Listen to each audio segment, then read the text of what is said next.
My name is Plazukas, and today's video is going to be on games as a platform. We're going to continue to drive this narrative because no one's talking about it, and I'm going to be someone who gets ahead of this curve. Today we're talking about Hogwarts Legacy specifically. So please, if you like this content, like, subscribe. In today's gaming landscape, the evolution from single-player narratives to live service models is a trend that's reshaping how we interact with our favorite digital worlds.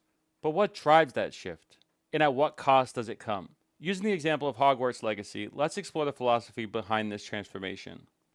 Released as a single-player game, Hogwarts Legacy captivated players with its rich storytelling, immersive world, and deep connection to the Harry Potter universe. Yet imagine for a moment if its developers decided to transition it into a live service game.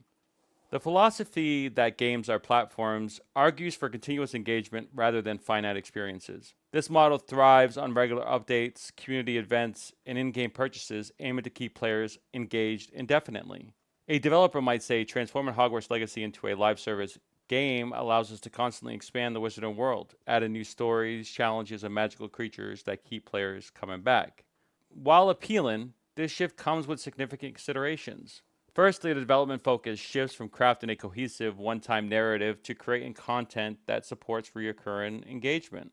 This can dilute the storytelling quality and impact the game's original artistic vision.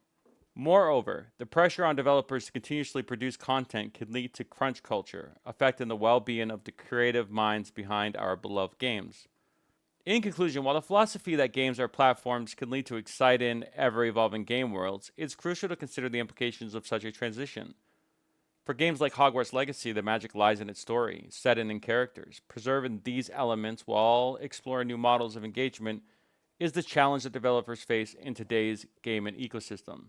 That reality is already upon us. Warner Bros. Discovery has already hinted that Hogwarts Legacy will develop into a games as a platform service, along with Mortal Kombat 1, which we've seen with fatalities and DLC packs for characters.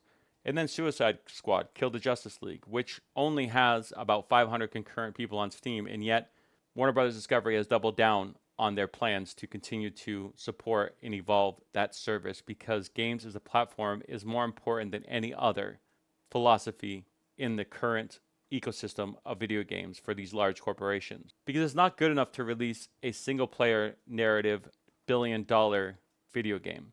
These companies want to release a video game that sells $1 billion and then continually makes $1 billion every month. This philosophy is unsustainable. And even if it does provide the benefits that players want in a game like Harry Potter or Hogwarts Legacy, it'll eventually come at the cost of diluting the entire ecosystem of video games to the point where there's nothing remaining. Just like all the other failed projects that have come before.